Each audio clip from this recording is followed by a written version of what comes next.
Halo guys, kembali lagi ke YouTube channel saya Aji Jajung Maya. Di video kali ini kita akan membahas sedikit tentang mahasiswa dalam manajemen kelas. Yuk simak. Nah, apa pengertian manajemen kelas menurut para ahli? Manajemen kelas adalah proses yang sangat penting dalam kegiatan pembelajaran. Berikut pengertian dari beberapa ahli. Yang pertama ada Brunden dan Biar tahun 1999. Manajemen kelas adalah serangkaian kegiatan yang dilakukan guru untuk menciptakan dan mempertahankan lingkungan belajar yang efektif, yang mencakup pengaturan siswa, ruang kelas, dan waktu. Yang kedua ada Emer dan Everston tahun 2016, yang dimana mereka menyatakan bahwa manajemen kelas mencakup segala usaha guru untuk mengatur kegiatan pembelajaran, interaksi sosial, serta perilaku siswa untuk menciptakan lingkungan belajar yang produktif. Yang ketiga ada Uno tahun 2010. Manajemen kelas merupakan kemampuan guru dalam menciptakan dan mempertahankan kondisi belajar yang optimal sehingga tujuan pembelajaran dapat tercapai dengan maksimal. Yang keempat ada Ari Kunto tahun 2008. Manajemen kelas adalah upaya yang dilakukan guru untuk menciptakan suasana belajar yang kondusif baik secara fisik maupun psikologis sehingga proses pembelajaran dapat berlangsung secara efektif.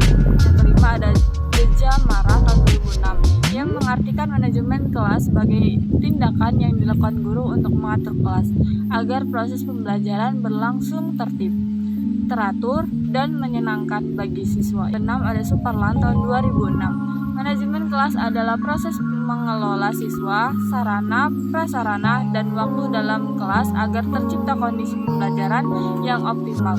Yang ketujuh ada Suryo Subroto tahun 2002. Menurutnya, manajemen kelas bukan hanya menjaga ketertiban, tetapi juga upaya menciptakan suasana yang memungkinkan siswa belajar secara aktif dan efektif.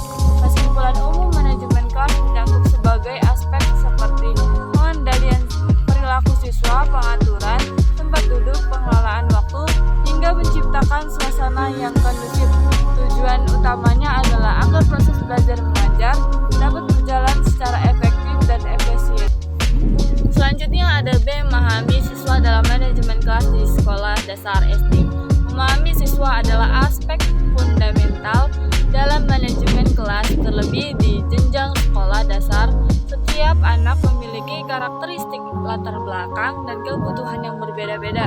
Berikut materi lengkapnya. Yang pertama ada pentingnya memahami siswa. Menurut Selamat tahun 2003, pemahaman terhadap peserta didik adalah dasar bagi guru dalam menentukan pendekatan pembelajaran dan pengelolaan kelas. Guru harus mengetahui karakter siswa agar bisa mengatur kelas dengan tepat. Sardirman tahun 2007 juga menyatakan bahwa guru yang mampu memahami kondisi psikologis siswa akan lebih mudah mengatur kelas, mencegah konflik, dan menciptakan suasana pembelajaran yang positif.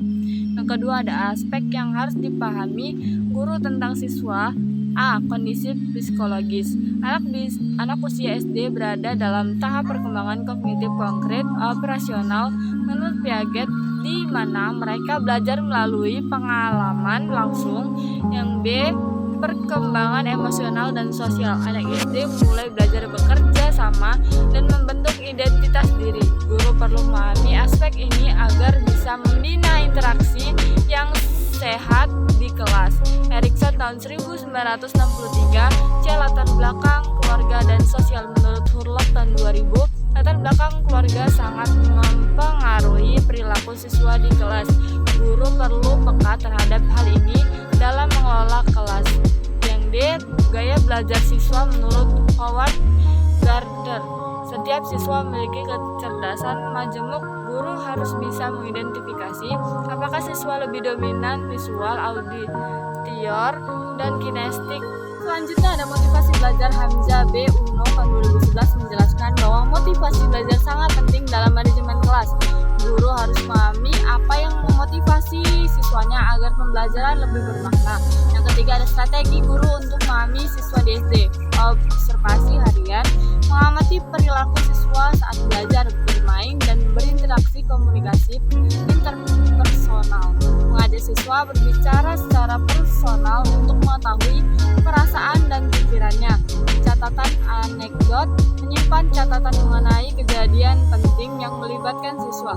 Kolaborasi dengan orang tua, menurut Nur Salim tahun 2005, kerjasama dengan orang tua membantu guru memahami siswa secara lebih mendalam. Tes dan inventory psikologi sederhana untuk mengetahui gaya belajar dan minat siswa. Manajemen kelas yang efektif di SD menuntut guru untuk tidak hanya mengatur fisik kelas, tetapi juga memahami karakter dan kebutuhan siswa secara mendalam. Pemahaman yang baik akan memudahkan guru dalam menciptakan suasana kelas yang menyenangkan dan mendukung proses belajar. Dukungan dari para ahli membuktikan bahwa keberhasilan pembelajaran sangat tergantung pada kemampuan guru dalam memahami dan mengelola siswa secara holistik. Pentingnya memahami siswa dalam manajemen kelas, yang dimana memahami siswa dalam manajemen kelas merupakan peran penting seorang guru. Kenapa? Karena dengan memahami karakter, kebutuhan, dan latar belakang siswa, guru dapat menciptakan lingkungan belajar yang positif dan kondusif. Pemahaman ini memungkinkan guru menyesuaikan strategi pembelajaran, mencegah serta menangani perilaku yang mengganggu, dan menerapkan disiplin dengan cara yang adil dan empatik. Selain itu, siswa yang merasa dimengerti akan lebih termotivasi, terlibat aktif dalam kegiatan kelas, dan memiliki hubungan yang lebih baik dengan guru. Oleh karena itu, kemampuan guru untuk memahami siswa menjadi kunci utama dalam keberhasilan manajemen kelas yang efektif. Kemudian ada pentingnya memahami siswa dalam manajemen kelas. Memahami karakteristik, kebutuhan, dan latar belakang siswa sangat penting agar guru dapat mengelola kelas dengan efektif. Hal ini dapat membantu guru dalam menyesuaikan metode pembelajaran sesuai kemampuan dan gaya belajar siswa, di mana membangun hubungan sosial atau emosional yang baik antara guru dan siswa. Kemudian ada mengantisipasi dan mengatasi masalah perilaku siswa secara tepat. Kemudian ada karakteristik siswa SD. Perbedaan individual siswa SD memiliki perbedaan dalam inteligensi, kemampuan kognitif, bahasa, perkembangan kepribadian, dan fisik. Guru harus mengenali perbedaan ini agar dapat menyesuaikan metode dan pendekatan pembelajaran yang tepat. Selanjutnya ada tahap perkembangan kognitif dan emosional. Siswa SD masih berada pada tahap perkembangan berpikir konkret dan emosional yang belum stabil. Mereka memerlukan bimbingan dalam mengelola emosi dan interaksi sosial di kelas.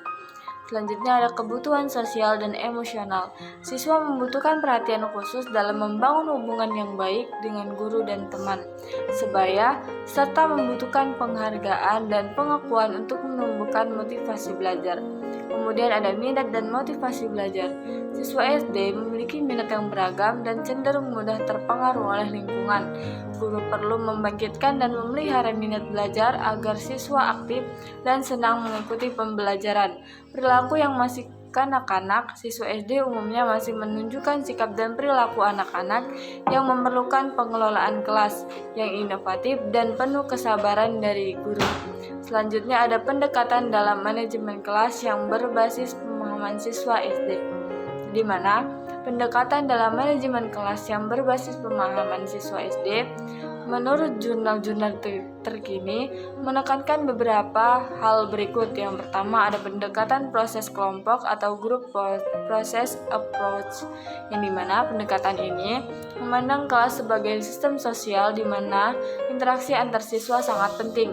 Guru mengelola kelas dengan membentuk kelompok-kelompok kecil agar siswa dapat belajar secara kolaboratif, saling membantu, dan mengembangkan keterampilan sosial serta kemampuan pemecahan masalah bersama. Guru berperan sebagai fasilitator yang membantu siswa mencapai tujuan pembelajaran secara individu maupun kelompok.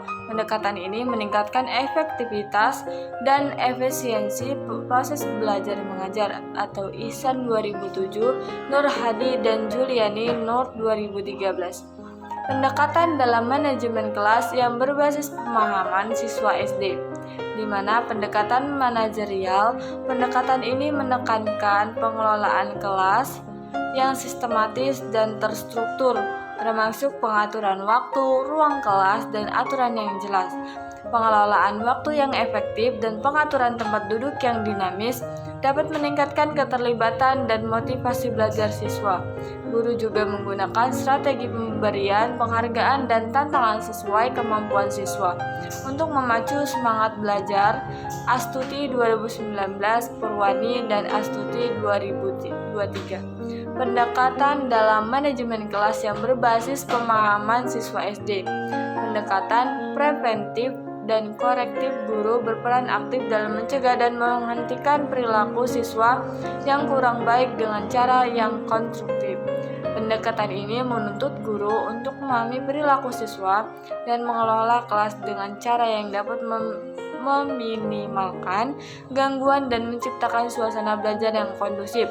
Neliti 2021, pendekatan sosiopsikologis. Pendekatan ini menekankan pentingnya hubungan sosial dan psikologis dalam kelas. Guru mengoptimalkan interaksi sosial antar siswa untuk menciptakan lingkungan belajar yang suportif dan inklusif, sehingga siswa merasa dihargai dan termotivasi untuk belajar. Ihsan 2017. Teknik manajemen kelas yang efektif untuk siswa SD. Teknik manajemen kelas yang efektif untuk siswa SD menurut berbagai jurnal meliputi berbagai strategi utama berikut, yaitu yang pertama ada penetapan aturan kelas yang jelas dan konsisten. Guru menetapkan aturan dan rutinitas yang mudah dipahami siswa serta menerapkannya secara konsisten. Hal ini membantu menciptakan keteraturan dan disiplin di kelas sehingga siswa tahu apa yang diharapkan dari mereka dan konsekuensi dari perilaku mereka. Mandala 2023 dalam Wahyuni dan Yahyu 2024. Pengaturan ruang kelas yang optimal. Tata letak kelas diatur sedemikian rupa agar mendukung interaksi, memudahkan pengawasan guru, dan menciptakan suasana belajar yang nyaman. Pengaturan ini juga membantu mengurangi gangguan dan meningkatkan fokus siswa. Mandala 2023 dalam Pediaku 2025. Kemudian ada teknik manajemen kelas yang efektif untuk siswa SD, di mana penggunaan reinforcement positif atau penguatan positif, memberikan pujian, reward, atau penghargaan kepada siswa yang menunjukkan perilaku dan prestasi baik dapat meningkatkan motivasi dan keterlibatan belajar siswa.